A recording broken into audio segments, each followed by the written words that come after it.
But let's get into our next conversation, and it's around opposition, politics, matters governance, matters 2027, and we're in studio with DAPK party leader Eugene Wamalwa. Good morning, Eugene. Morning. It's good to have you. Thank you. I'm happy to be back. It's been a while. It's been a minute, right? Yes, quite. Before we start, Phalaris will share the quote of the day with you. You can say if you agree, disagree, if it speaks to you or not. Okay.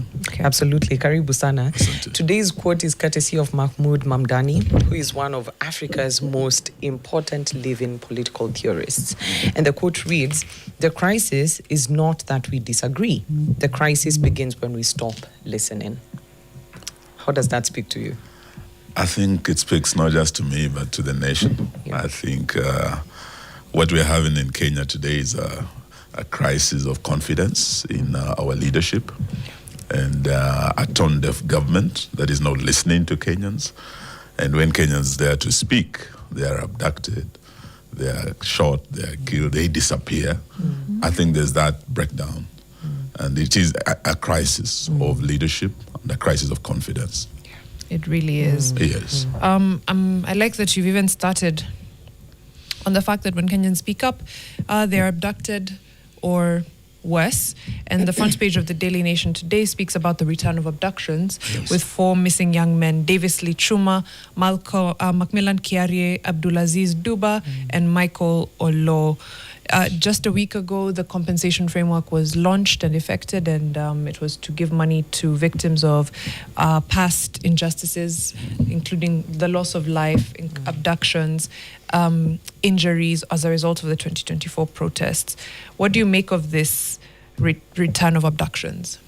I think it's a terrible thing, and we as the United Alternative Government, we have been at it in terms of demanding for justice for the victims.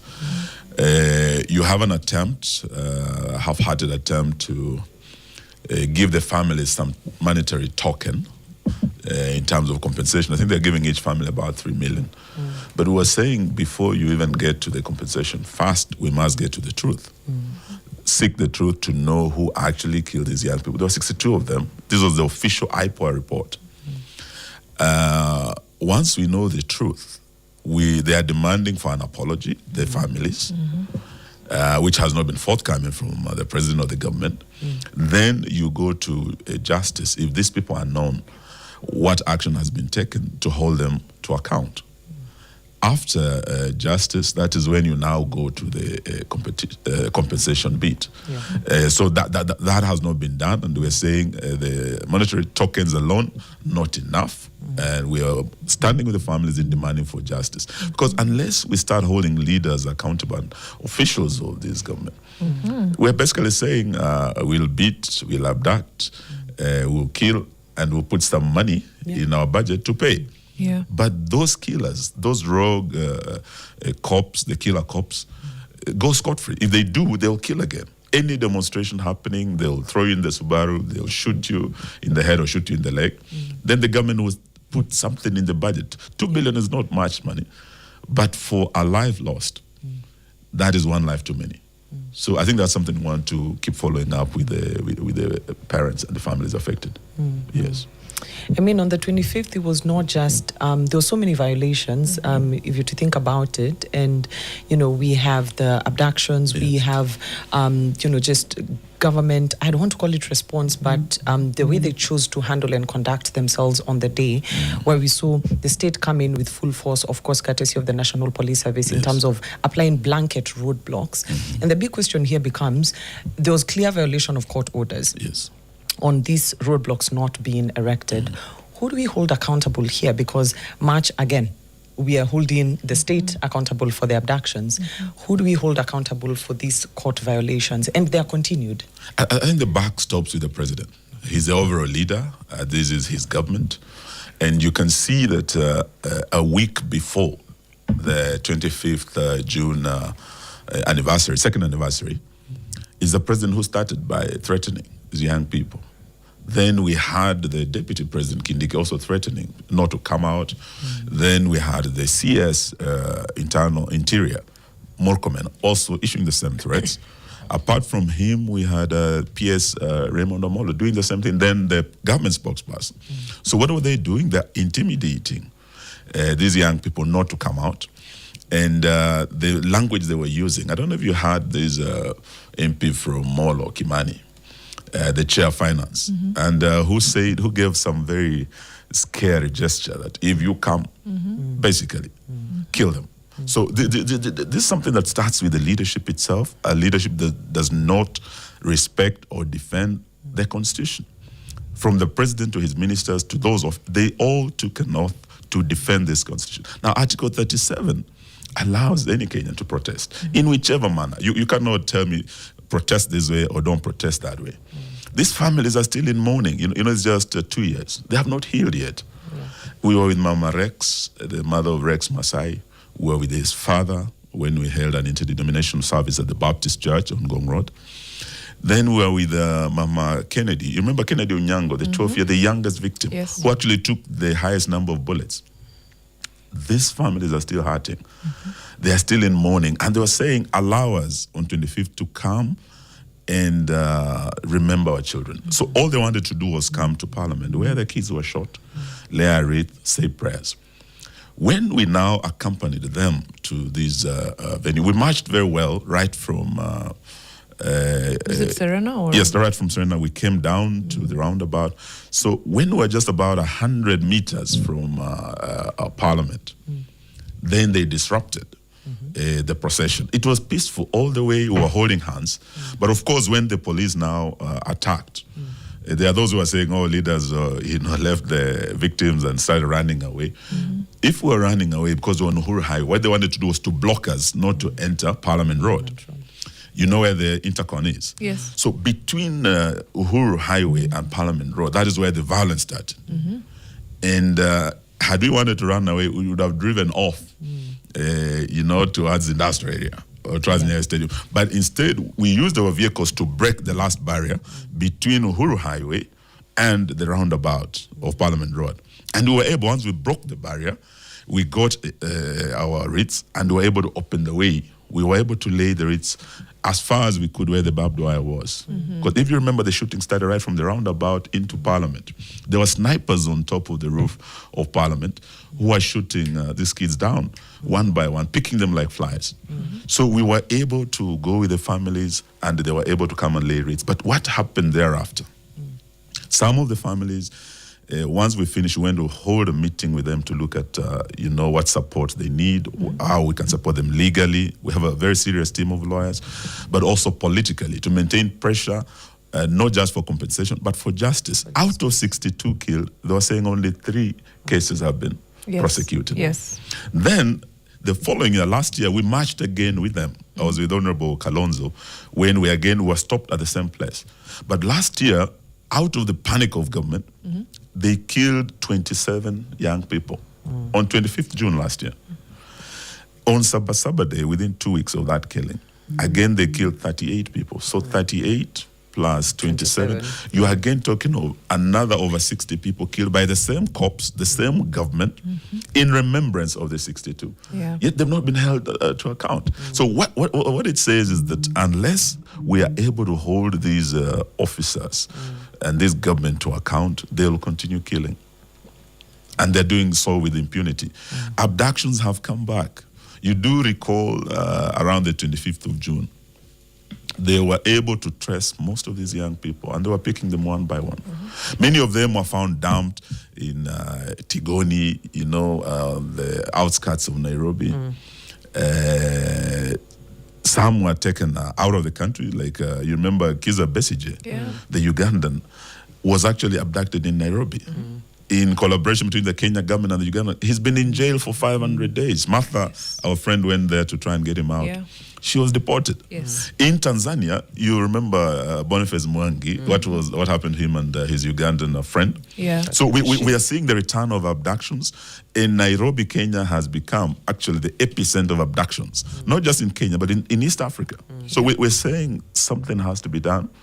in terms of the governance of our country, in terms of returning this country to the path of the rule of law. Now, this government is not going to do that because they do not believe in the Constitution, they do not believe in the rule of law and constitutionalism. And we have a team as the alternative government that is saying, give us the chance to restore Kenya, to reset Kenya back to the path of the rule of law. Unless we fix that, everything else stands or falls on the leadership, on governance. Yes. Let me ask practically, 2027 comes and this united opposition forms government. Yes. Eugene Wamalwa is in power. What practically would you do to get justice? Because think through a system, a police service that exists as is, nothing would change, right? As far as the police service goes. And when it comes to our National Intelligence Service, to the Directorate of Criminal Investigations, nothing changes as far as the ranks and files. So you'd still have people who are protecting each other, essentially. Frustrating investigations. You would still have the same IPOA, still have the same Ethics and Anti-Corruption Commission. Yeah, everything else remains the same except it's the united opposition in government.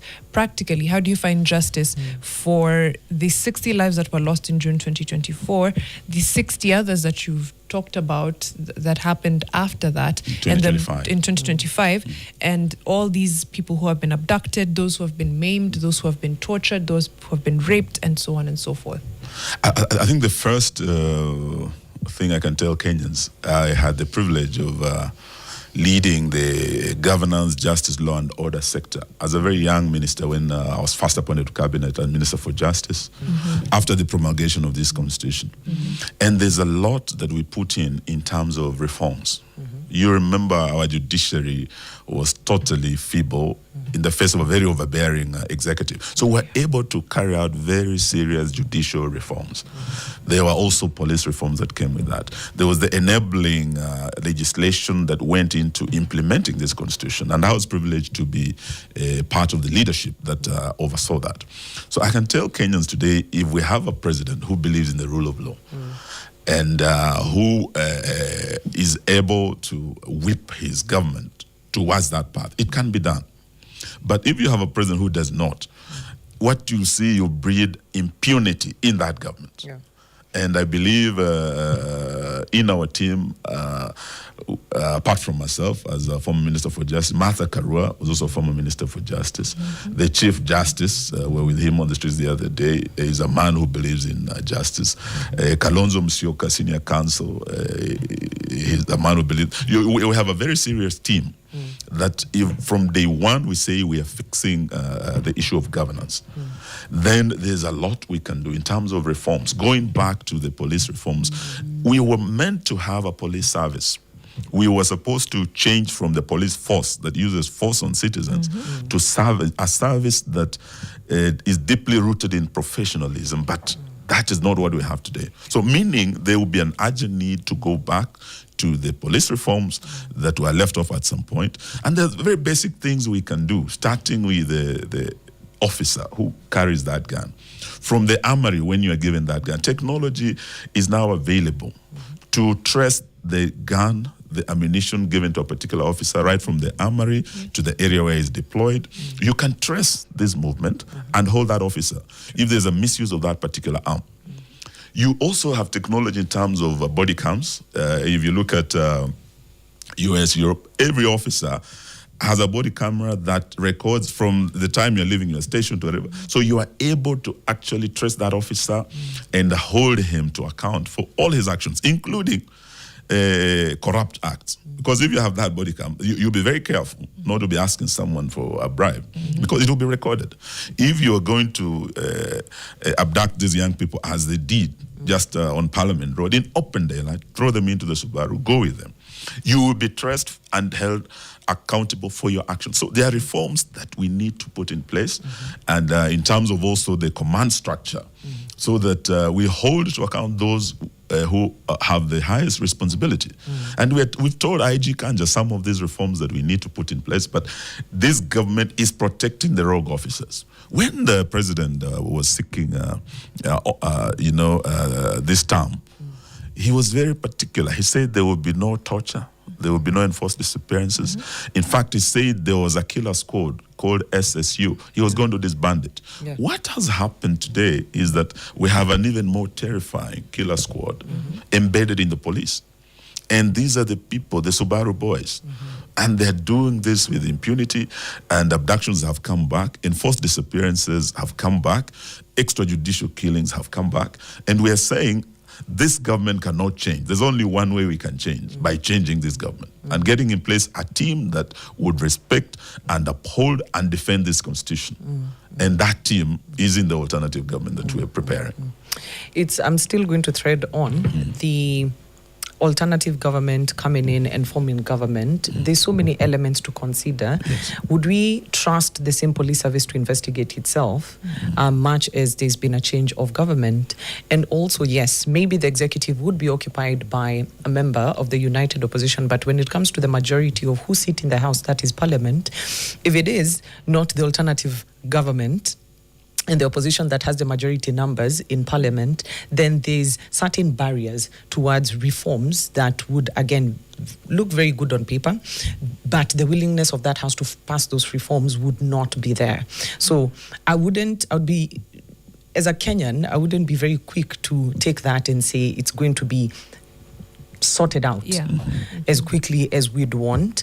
And maybe as we come back from the break, I'd be very keen on hearing how the united opposition is looking at balancing out all arms of government if you do not end up with the majority numbers, because there's going to be a challenge there and we have to acknowledge that. Right. Very, very true.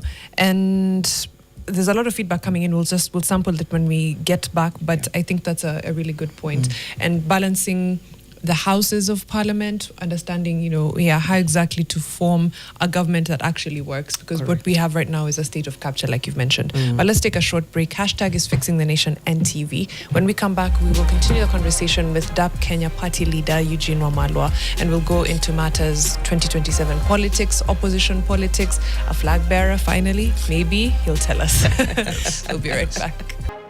What's up, nation? I'm on the southernmost part of continental Europe. It's a port city called Tarifa in the south of Spain. What you're seeing behind us is the Atlantic Ocean, and then you have the Strait of Gibraltar. It's the Strait of Gibraltar, not the Strait of Hormuz. This is the Atlantic Ocean. And then, when you just move this way, you actually cross over from the Atlantic to the Mediterranean Sea. So this is the Mediterranean Sea, and you can't see right behind there, but that's Africa. This is Spain, this is Europe. Across the Strait of Gibraltar, that's Morocco. And there are ships crossing over the Strait of Gibraltar heading towards Europe, coming from the Americas, or going the other way around. But yeah, that's it.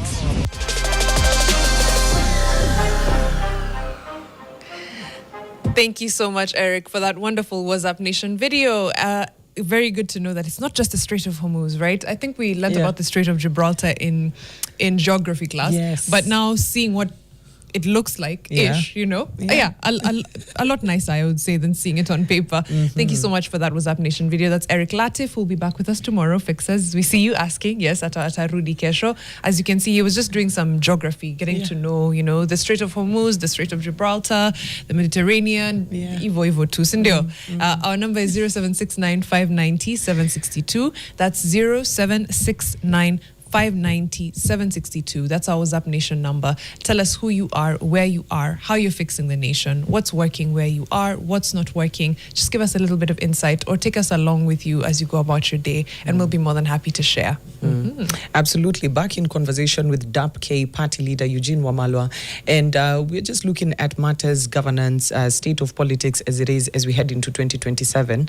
And I will be sampling some of the feedback that we're seeing on our stream from our fixers as far as this conversation goes. But back to what I had asked earlier in terms of formation of government would require these Parliament, which is a critical part of running government. So again, quick assumption that in August we win by a resounding yes from across the country, that the united opposition forms government, but we don't have majority numbers in parliament. So again, where does the goodwill from that house come from when it comes to implementation of any key reforms, whether it's in the police sector or any other of the institutions that we need to put out reforms? How do we even tackle that? Because the likelihood of that, just not having the house is very high. I think first of all, we need to agree that just like 75% of the country, in the latest polls, show that Kenyans are losing faith in this administration. And 75% of Kenyans believe the country is headed in the wrong direction. Now, on fixing the nation, I'll say the first thing we need to fix is really the governance issue. Once you fix that, everything stands and falls on leadership. To fix it, first of all, we will need to put integrity on the ballot. We will need leaders of integrity. It matters not who the MPs are in parliament, or the judiciary or the executive, but it matters most that if we have men and women of integrity who will serve independently, they will do the right thing. In that parliament today, the truth is that we still have an overbearing executive that has captured parliament, and we are now having a judiciary that might go back to the feeble judiciary that we had before the reforms. So what we need would be working institutions. And I think it's President Obama who said when he came to Ghana that what Africa needs are not strong men, but strong institutions. Once we have a strong parliament that can truly stand up for the people, we will be able, as I told you, the credentials of the United Alternative Government are impeccable in terms of the reforms. Martha and I were part of the Ministry of Justice. I came in after her. But you can look at the time when reforms started seriously under President Kibaki. And that period of reforms is what saw most of these institutions put in place, including the Ethics and Anti-Corruption. We have the NCIC. What we are having is institutions in place, but they are not working. So we will need a reformist government that can strengthen these institutions. And there's a possibility, say if you're dealing with matters corruption, and this is the biggest threat to our democracy. And once you are able to fix that corruption and governance, what we are losing in terms of billions being lost through corruption, if you're able to just fix and seal those loopholes, then you also deal with the wastage in government. You can see the billions going into State House, renovating, changing the roof, the very expensive jets the president is using. I remember the Gen Z told him, we want a president who will be a resident, because we have a president who, when he's not flying, he's lying. So we have this situation, and we are saying we need to fix that. Once we fix the issues, matters, governance, corruption, wastage, we do not even have to overtax Kenyans. Because that's all we are doing, more and more taxes from the first year to now this is the latest, finance bill. But the one that caused the deaths of the JNC was the worst. But you do recall even the first one, 2023, when we, as Azimio led by Baba, went to the streets, we had actually one of the worst finance bills, the double VAT on fuel from 8% to 16%. So what we are saying is that fix the issue of leadership. Once we have leaders of integrity, they will know what is good for the country, not what is good for the man in State House, because they are representing the people. That is what is lacking. The institutions are there. Let's find the right leadership in those key institutions. Let's give the Ethics and Anti-Corruption Commission more powers. And there has been a long debate whether they should be given prosecutorial powers or not. We can actually, a government that is serious about corruption should not weaken these institutions. They should not ethnicize the war against corruption, as we are seeing this government doing, or protect those who are corrupt, or return to office those who are corrupt. Look at all those fellows who are cleared. They had a multi-billion cases. Then they are not just returned, they're actually given very key positions of leadership in government. So we're saying as the incoming government, we would start with fixing governance, dealing with corruption, and dealing with the corrupt. And we will institutionalize the war against corruption instead of ethnicizing it, as this government is doing. Well, once you fix all this, it can be done. These reforms can be done once we have the right leadership in place. Okay. Looking at the front page of the Daily Nation and the Taifa Leo today, spoke about fence sitters and mounting pressure for people to pick sides. And the fence sitters here are, in this case, Professor Anyang' Nyong'o, Millie Odhiambo, Ndindi Nyoro, Winnie Odinga, Otiende Amolo, and Ruth Odinga. Yeah. Quick one. Are any of these people not on the fence, in your opinion? And what do you think is informing fence sitters' opinions? Because we do have quite a few in general. Correct. And I'm wondering if it is a matter of biding their time, trying to wonder if they should listen to their constituents or follow the wave. I'm just trying to read into the political psyche of a fence sitter at this time. I think the list you have read are majority are ODM, and ODM is at some crossroads. You remember we were with ODM in Azimio. Yes. We were all supporting Baba, and were several parties, including my party. We supported the ODM candidate who was Baba. And after the demonstrations, you remember we had the national dialogue at Bomas. Yes. And at Bomas is where the rain started beating us, because slowly ODM started softening to the government. And I do recall when we had the issue of cost of living on the table at Bomas, we let Ruto off the hook rather easily. And I do recall when that report was finalized and the issue of cost of living was put aside. Out of the 10 who were at Bomas, I was the only one who declined to sign that report, because I told my colleagues, we have not done justice to the single most important issue, which is cost of living. People didn't go to the streets to die so that we have officers as the leader of opposition with 2 deputies, or we get Musalia's office in the constitution. That's not why people went to die. Kenyans can hardly put food on the table. Everything is going up, from fuel to rent, electricity as we're speaking, water. Then on top of all this, you've taken away money on housing, on SHA. Then today you're saying we want to ensure anyone with a vehicle, and you're talking about that same person in the pay slip.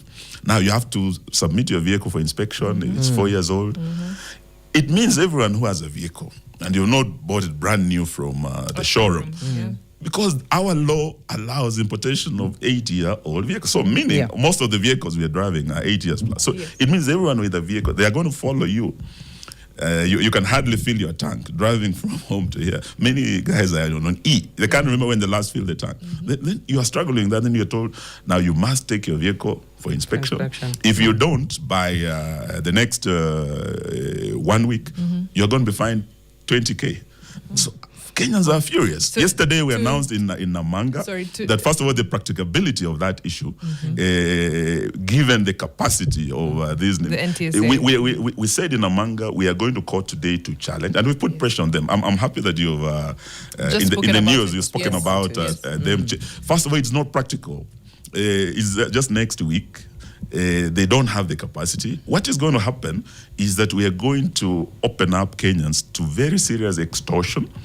And everyone has to rush to the inspection. So the inspectors are going to get money from you. They are going to look for any fault in your car and say, I have to petition unless you give us something. Now, on every road, the police will come for you, stop you, look at where is the inspection. So what are we talking about? It will be opening up serious corruption. And we are going to court to challenge the practicability of this and the illegality of this. Though I've seen them now giving into pressure, backing down. They said they will inform the public of the timelines well as the details. But we are still going to court to challenge. We've instructed our lawyer Ndegwa Njiro to be in court to challenge that thing.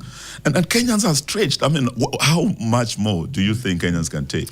You know, the question on how much Kenyans are stretched, the lack of disposable income, let's call them economic issues that Kenyans are facing, a low-hanging fruit for any politician to jump on them and say that, you know, I am going to protect your income, I am looking out for your best interest. We've had it time and time and again.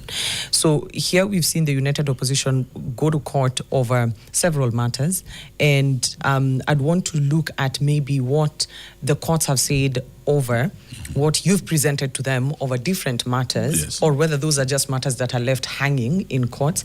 But also, more importantly, when the united opposition comes to government, it will still have to deal with the ghosts of the current regime as far as budgeting and running of government is concerned. We've seen with President Uhuru's government coming in and saying that, listen, this is what we found, we have to clear the mess, and therefore that's the justification that's given in adding how much money they need in terms of borrowing and running the country. President Ruto came in and said the previous administration, this is what they did, and therefore I need to borrow more. They left us bankrupt. So it is a pattern that we keep seeing with every administration that comes in and says they justify the cost of running government to what the previous administration did. Is this something that we'll hear from the united opposition? Because I'm very wary of that, and Kenyans are very wary of that. Not really. It's all a policy issue. And there's this professor at Oxford University who said, you know, science without policy is still science. You can't change it. But policy without science and research is gambling, because when you have half-baked policies, you come in, NHIF was working under Uhuru Kenyatta, under Kibaki. There's Linda Mama that was taking care of all our women, whether you're wife of a boda or a teacher or a doctor. You know, at all our public hospitals, you give birth and the government takes care of that. We had Edu Afia. If your child falls sick in school, you know, the government takes care of your child. You're only told when you're visiting that there was a problem, but the child was treated for malaria or this. And the child is taken. Now you're being told, come take your child. You don't have money, first of all. Then SHA is not working wherever hospital you're going. So it's the policy changes that came with this government that from day one, I've told you about the caliber of leadership. We were with President Kibaki. We know what good policies are. We know the wrong policies and half-baked policies that have failed in the health sector, in the education sector, and when you're looking at the economy, Rutonomics has failed. So we from day one, we know what needs fixing. And on fixing the nation, we want to tell Kenyans, we are ready from day one to fix these policy issues that have failed. And that we want to show. But going back to the issue of ODM and fence sitting, because ODM have been our partners in Azimio, we still believe, even after Bomas, when we actually parted ways, then they went on to have a post-election pact with the UDA. Now, formerly at KICC, they signed the MOU, and they created a broad-based government.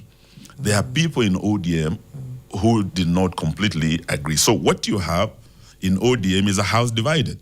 So they are not really fence-sitters, but a division in their own party has put them in a very awkward position, because there are those who believed in Baba's vision and we had shared values. That's what brought us together as Azimio, and that's why we say no to Ruto as president and everything that has gone wrong. So when you look at people like James Agri Bobo Rengo, and this is one leader I really admire, as my mentor when I started, a young lawyer, he was my master, people master. And you also have young people that Baba had mentored, Kina Edwin Sifuna, Kina Babu Owino, and you have Sosi, Kina Kaleba. These are leaders who are able to say, no, we don't want to go in this direction. So we are telling them, we only have 1 month to the next general election. In terms of the election year, it starts on 10th of August. So we are telling those who are still in ODM, this war in courts over ODM will not. Jubilee was in court for 3 years. Now we are telling them, it's about time, Bwana Rengo Kina Sifuna. If it's not working, do what Baba did. And he was part of the government of national unity under Moi. Raila moved out with Kalonzo, with Saitoti, with Kinamudi Awori. They came and joined Wamalwa and Kibaki in NAC, and they formed National Rainbow Coalition. This is how we ended the KANU regime. It can be done. So stop fence sitting, make up your minds, and let's get the show on the road. The door is open for them to come and join we the welcome united them opposition. because they're all saying one term as Linda Mwananchi. We are saying one term as united opposition, but we are saying within this coming month, as we enter the election year, let one term become one team. This is how we're going to get Ruto out and change these failed policies and get out this failed regime and reset our nation on the path of the rule of law and constitutionalism and the runaway corruption, runaway insecurity, and fix the mess in the health and education sector. But what if, have we considered that there's, just like Kenyans are saying, we do not want to see the same faces who've served in previous administrations and government come in and tell us that they're going to do things different. Maybe from the political class, there are also those that are opting to just not join the factions that exist right now because they're composed of people who've been there before. And maybe the conflict has been, okay, what difference is there if I come and join you? Right. There's the likes of yourself, there's Martha Karua, there's Kalonzo, who've served in previous administrations, and rightfully so. Kenyans would be looking at you and other politicians would be looking and saying, maybe we need to think about something different. And maybe that's why the Sifuna faction is popular on the ground, and maybe their hesitation to join the united opposition is just based on those grounds. But who are the united opposition? They were partners of ODM in Azimio. We were one team before. We believe we won this the last general election. We believe Naruto and Chebukati did their thing. What brought us together was that shared vision for a better Kenya, shared values that we believe in justice, we believe in defending a multi-party democracy and human rights, ending these abduction, extrajudicial killings that will not stop as long as Naruto and his government are in office. The impunity will continue. So if we are looking at changing, we know which policies need to be changed. And we already had our own manifesto as Azimio. We just go back and reset and agree on what needs to be done. In fact, it matters not who amongst us is going to be that candidate. What we have agreed is that we are going to hold together, just the way we did under Azimio. We're almost 20 parties. Right now, we're about 6 or 7 parties, but there are more parties joining us. And we are urging that Linda Mwananchi team in ODM to come back home. They will not be joining strangers. You're just going back to Azimio where you are before. And we are saying, let us pick up from where Baba left. He's not with us, but though he was the vision bearer, the vision is still there. The values that we all share under Article 10, if we can get that in place, we can change this country. So, can I throw a spanner into the works? Yes. You're telling Linda Mwananchi to come back home and to join you.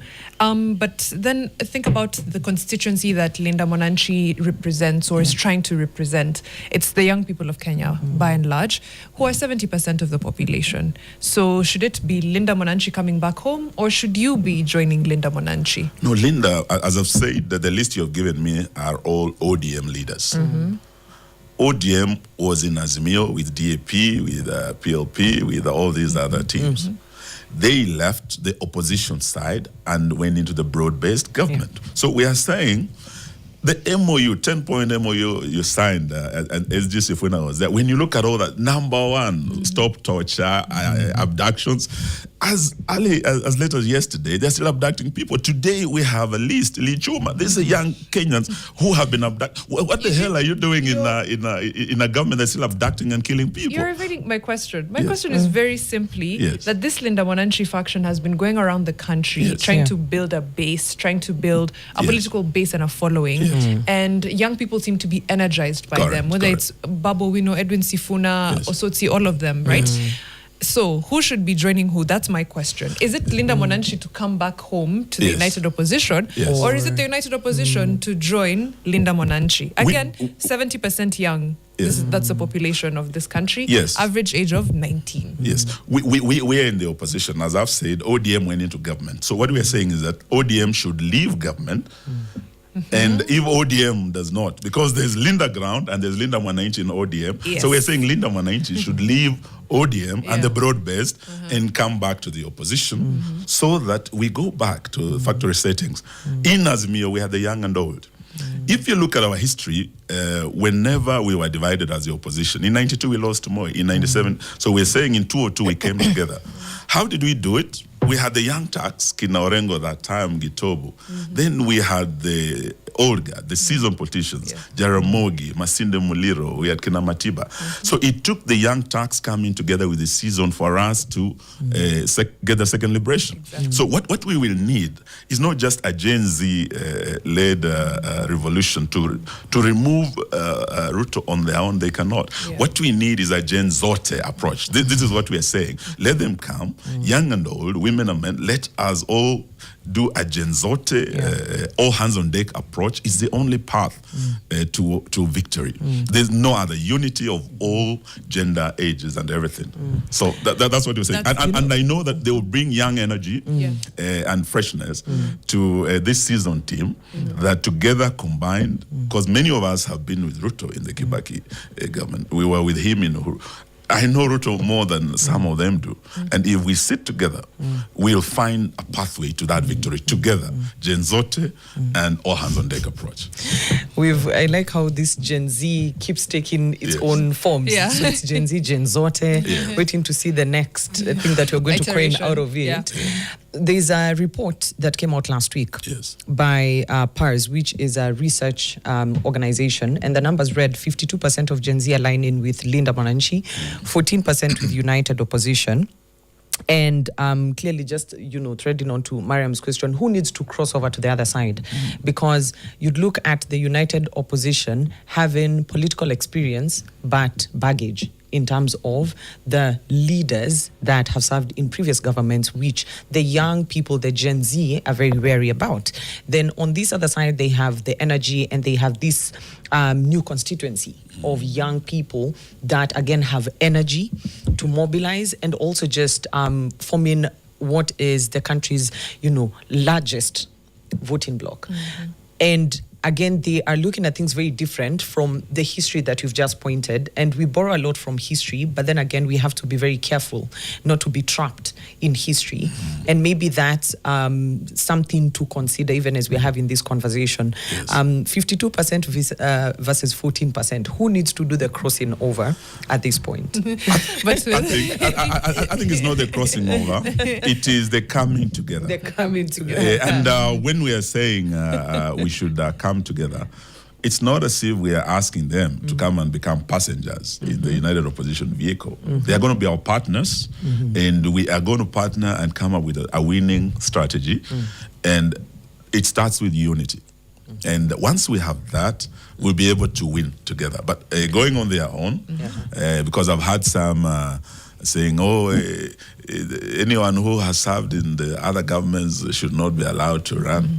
I'll tell them what Madison said, that if we're a nation of angels, we don't need government.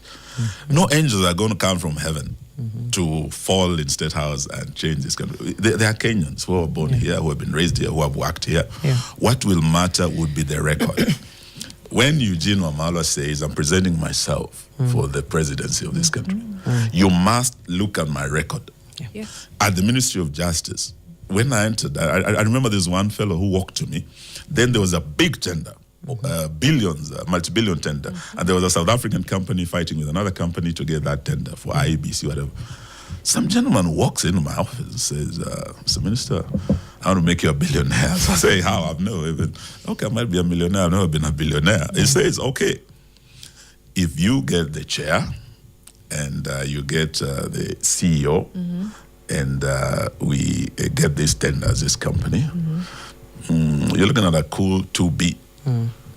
So I told him, first of all, my role here as a minister is limited to policy. IBC is an independent institution.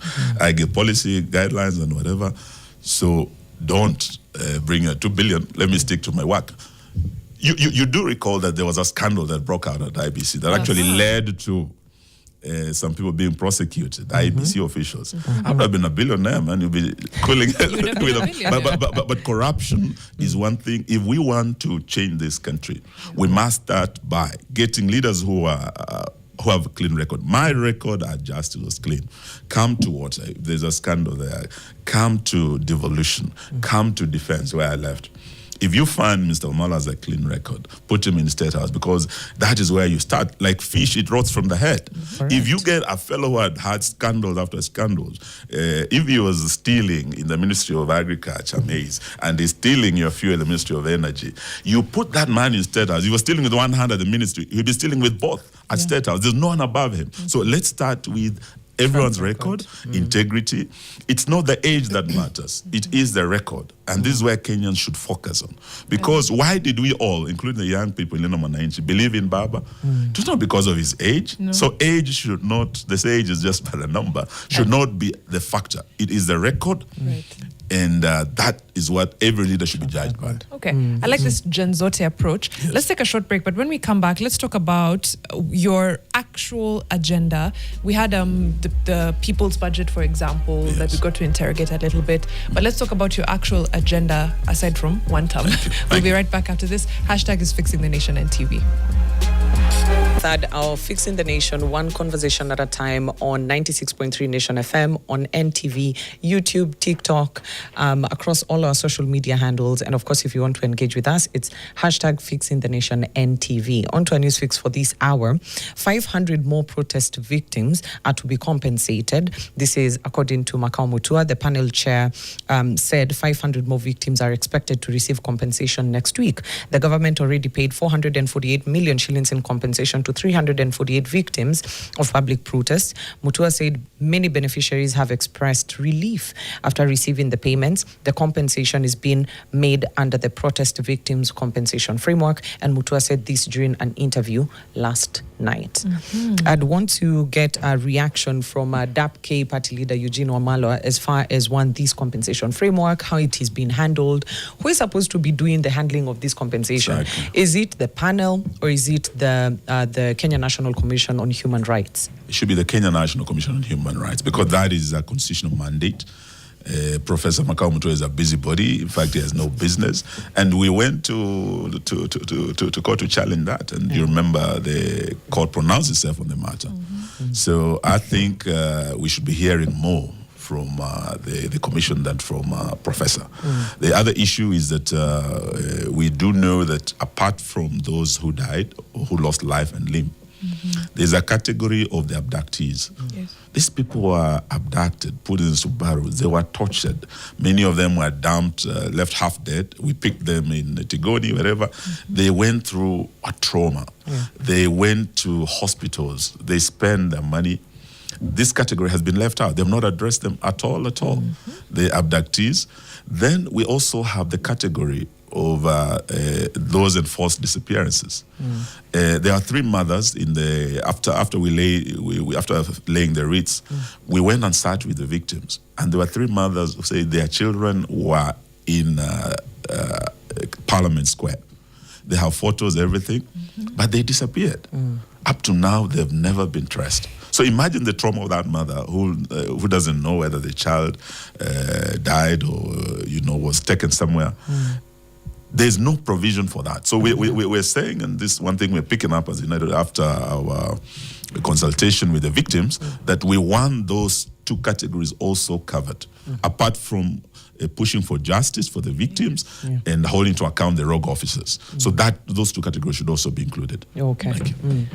I wanted to get into, the United Opposition's agenda, and beginning with Mata's budget. Yes. There was the people's budget, or the alternative budget, that was given, and would have a gross expenditure of 4.3 trillion, so a budget of 4.3 trillion shillings, which is about almost 500 billion less than the current one. And there was a raft of measures that you gave to close the gap, and of course funding education more fully. There was some things that you wanted to do, including funding education, healthcare, reinstating Linda Mama, and other things, and of course finding ways to make this money a possibility, essentially, without having to tax Kenyans more and have to go to either domestic or foreign debt.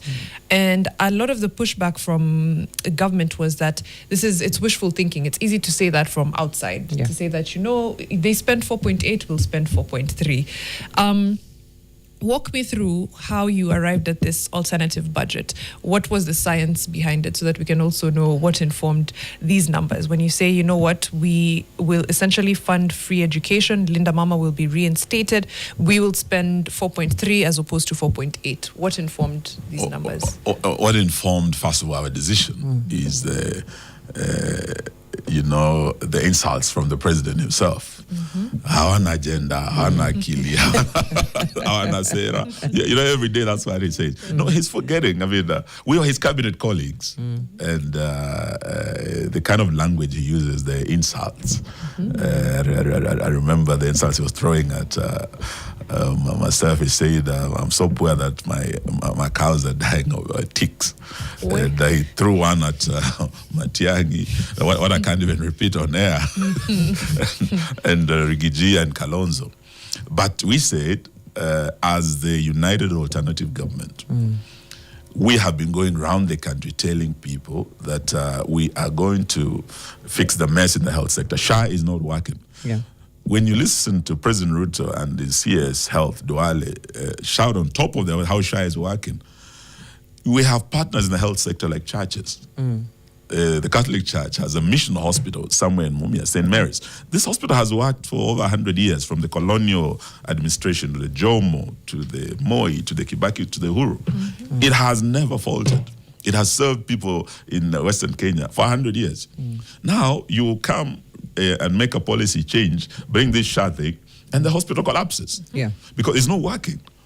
And we have told the people that we who served with Uhuru Kenyatta know that NHIF might have some issues, but those were issues that could have been fixed at a much lesser cost. But what this government was looking at was the 104 billion deal to bring in a system that is not working. But the money was taken. You remember there were 3 Adani deals. One was JKIA, 236 billion. The second one was Ketraco, 95 billion. Then this SHA one, 104 billion, was the third one. When the president, when we mounted pressure and we went to court, you're asking what we have been doing. We challenged the Adani deals in court as DAP Kenya, wipe our friend Tony Gashok. We got orders. We stopped the Adani JKI deal. The Ketraco one, the president dropped the 2, but he never dropped the third one, which is the SHA. So we are telling people, we're not just coming to the villages, to your towns, promising things that will not happen. It is a policy decision. The former President Moi used to say, siasa mbaya, maisha mbaya. But we're telling Kenyans, sera mbaya, maisha mbaya. So we must start by fixing the policies, by changing those policies. And number one, in our budget, we have actually demonstrated how we're going to do it. And the second issue we've been talking about, not just returning Linda Mama. We have EDUAF, as I've said. So these are policy changes that from day one will be changing. We have a technical team as we're going around. We are about 6 presidential candidates so far in our coalition. Myself as DAP Kenya Party leader, Kalonzo, Wiper, Rigiji, DCP. You have Martha PLP and Muturi in DP. But we have all agreed that if today the Kenyans honored us and said we are changing this government and we are picking the alternative United government, whether it's Wamalwa, Kalonzo, Matiang'i, whoever we pick, there will be a raft of priorities that we're going to do in the first 100 days. Policy changes, including fixing the Linda Mama, fixing the Edward, and all these policies, including in the education sector. As I've said, we have 4 ministers of justice, attorney general, chief justice. Then we also have 2 former ministers of education. I listened to you interviewing Fred Matiang'i here. Kalonzo was minister of education. We know what needs to be done to fix the mess in the education sector. You do recall them changing and bringing on board these new higher education financing model. That model failed. But we have experts as we speak. Apart from the principals, we have a team of technical people who are now working on our manifesto, working on those policy changes we want to bring. So this is the team that now worked on the alternative budget. And we have been working very, very closely as a team. We have also said there are others who will be joining us. We know the Lindemann, if they come, they'll also come with their own ideas. And we are going to be doing this together. because we only have 1 month to enter the election year. So from the day we unveil our lineup, we'll also be unveiling our manifesto. The details, I think this is just a preview of what is coming in terms of policy changes, policy shifts to fix the mess. You know, across the key sectors. And I cannot take you through the whole thing now, but I can assure you there will be changes in terms of policy that will better the lives of Kenyans, because these better, it was called the bottom-up economic transformation agenda. Now, if I ask you today, has your life become better with these? In fact, people are saying our lives are not better, our lives are bitter. We want change, and that change is coming. Thank you. You know, change can only happen at the ballot, and I want us to speak about IEBC and preparedness and the confidence that we have on that, with that institution, in terms of delivering a free and fair election. Now, every election cycle, IEBC is always on the spot, especially from the opposition, on its ability to deliver a credible election to Kenyans. Now, on the 24th, which was day before the commemoration of June 25th, 2024, the IEBC launched its strategic plan, 2024-2029, and Nancy Gathungu, who's the Auditor General, welcomed this launch, saying that it's good because it's keen to foster institution resilience and prudent use of public resources.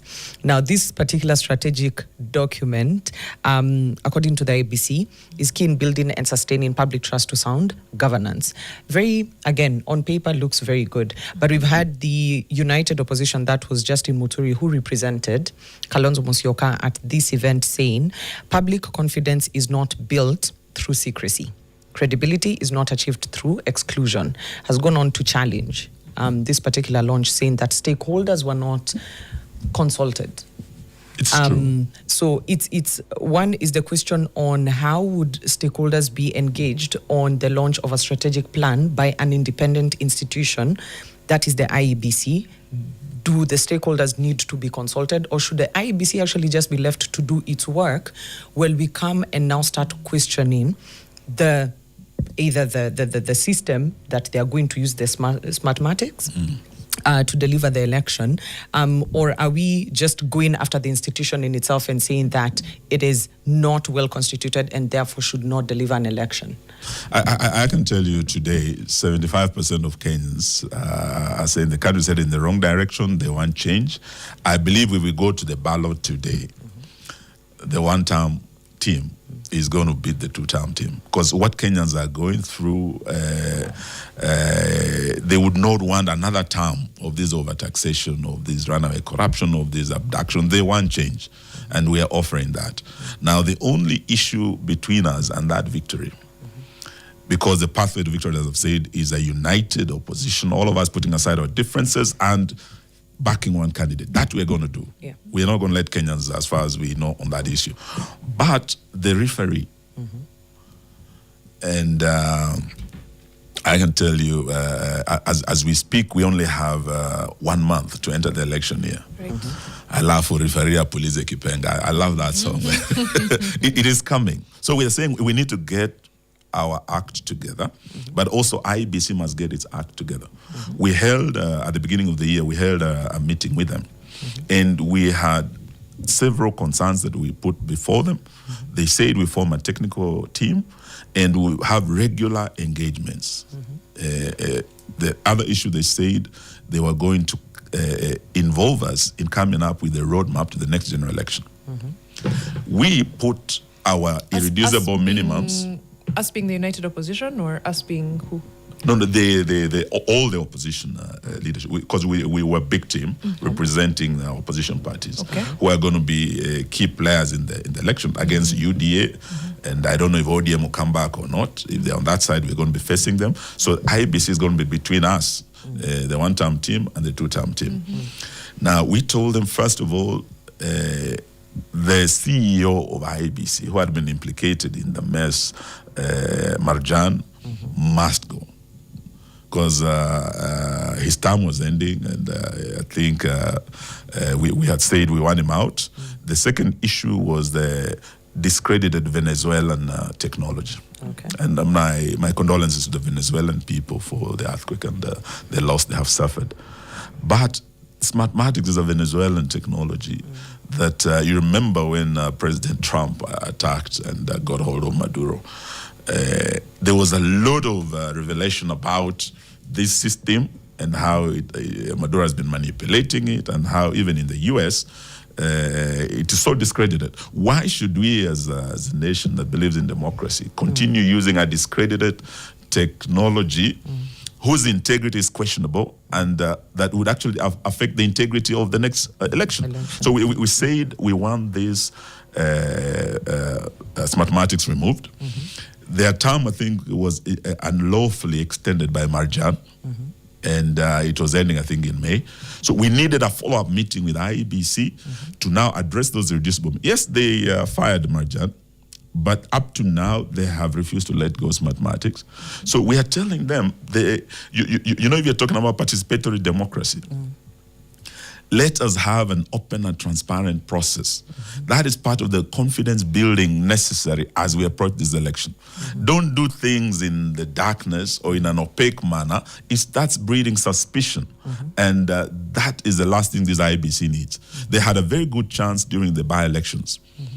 And they squandered that opportunity. You do recall how they bungled the by-elections. I was in Malava, the levels of violence, bribery. We went to Mbere, the same. And this has been going on. And we're saying IEBC has an opportunity. It's a new commission. Let them do the right thing. Let them bring everybody on board and let them do things in a very open and transparent manner. And from now on, they should work with us, or they should allow us to work with them as we approach that election. That confidence building is so critical to our democracy. Thank you. But on this strategic document that they unveiled on the 24th, yes, was because Justin Muturi made a very clear statement on there not being proper engagement on stakeholders. And the question here being, was this a process that stakeholders ought to have been engaged on, given that it's an independent body? And that's what I'm still missing. Yeah, are political parties the stakeholders that here at all, or should it be the general public? Because you have a what's the word? A dog in the race, a horse in the race. You have a horse in the race. Yes. So obviously. The bigger question here being the political class discredits the IEBC over and over again, which leads to mistrust. And then after elections, then now you open up now this entire can of worms. Yes. It's an independent electoral body. Yes. Should it just be left alone to do its work? And the only stakeholders that should be chiming in are the electorate. Yeah. Not really, because who are they working for? So they should the electorate, and who are the electorate? We are also part of that, and the players are the political vehicles that all they need to do is be at the table, know what is happening when, and they had actually promised us in our meeting that they were going to call us so that we now have a clear roadmap between now up to 10th of August 2027. They have confirmed the date as 10th of August 2027. They have said, working backwards from August, we come to May to have all the nominations done. You come back to March. You come to February when public servants should resign and whatnot. Between then and now, we need continuous engagement, stakeholder engagement, participatory democracy. That is so necessary in confidence building. Let them not do things behind the scenes without our knowledge. By now, they ought to have told us what is the status of Smartmatics. Are they? There was a Greek company that we also had issues with in the last election that will be printing the ballots. So let them just not shut down. Then they come up and voila. We have Smartmatics. It's too late for us to engage another company. We can't change our technology. It's too late for us to get another company to print our ballots. So we still... Now, this is where the problem will start. We can avoid this by engaging early enough, putting our house in order, and knowing very well that whatever concerns we have raised have been addressed. The minute you start shoving aside key stakeholders, you start breeding that suspicion. And it's unnecessary for the that. lack of trust. Is there any court case against Smartmatics? There are quite a number, and I think even in other jurisdictions, Yes. They have dumped them. So why should we, as Kenya, put into question the integrity of our electoral process because of discredited technology? We have time to fix it. We can avoid it by just opening up and saying, okay, we are going to do this, by that time. Let everybody know that from Ukipuliza Kipenga, 90 minutes, this is... What's going to be happening? Yes. What's going to be happening? Okay. I was going to say that because, if there's a court case by the United Opposition, it would make sense. Because if you're saying, you know what, we've already expressed our concerns about this technology, Yes. it's discredited elsewhere. Okay, if they're continuing to use it, then the next best thing is to go to court. Yes. Actually, our lawyers have already done that demand letter to them. Okay. And the process of challenging, but this could be avoided. Unnecessary legal action can be avoided if we are able to agree on the perimeters and the integrity of the register, the integrity of the technology, and all this can be agreed. We can avoid unnecessary expensive suits, but our legal team is in place. Okay. And I must say, by the way, when you look at the list of the participants, the ones who had been invited, we had not been invited. In fact, I think we protested, and they allowed only one person when we have very many other political parties. But you look at those who were, they were all government side. So it would have been one-sided in terms of that conference. Yes. I'm wondering also, and we'll ask the IEBC about it, where the key stakeholder, which to me is the electorate, where that constituency is during things like this. Where we are represented. Yes. But we represent you. Well, you represent your interests. Let's be honest. If our interests and yours so happen to align, then it's okay. If Then not, who knows? But just to close up, the fact that we have we have agendas coming every day from different quarters. We're still looking for that united voice, essentially, as we go into 2027. And we were talking about this off air.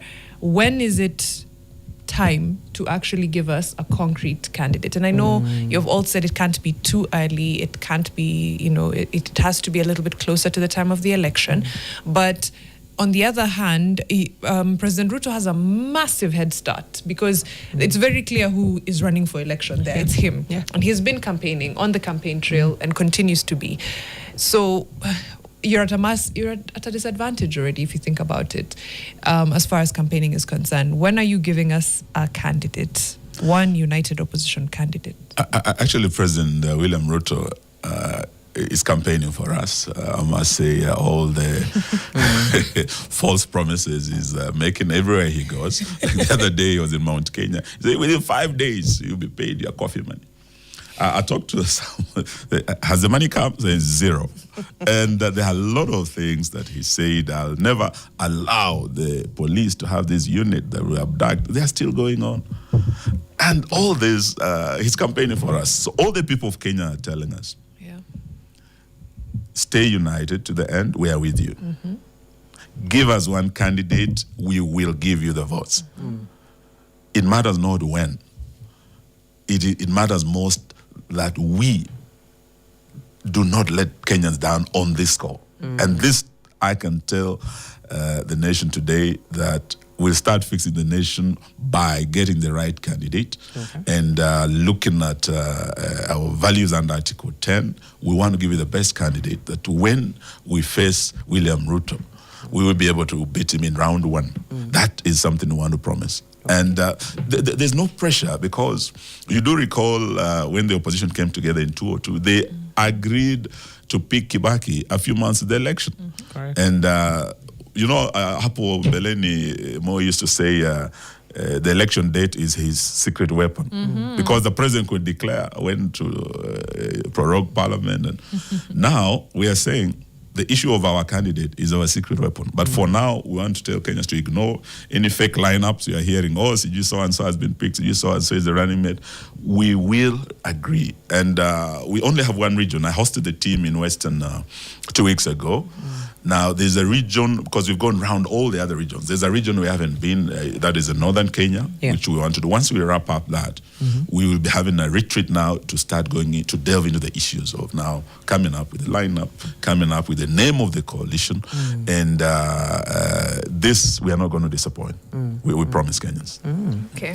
It's you've mentioned northern Kenya, and we've seen how the president has been very aggressive on that part of the country. Yes. So again, just to Mariam's point, there's a head start with Correct. the current administration. So how quickly can the opposition catch up in terms of covering enough ground within the 13 months? Actually, even just call it within the next 1 year. By the time the nominations are being done and Kenyans are making a decision on who to vote for. Mkona kazi. Not to Konakazi, but we're not slipping. As he's going round, we're also going round.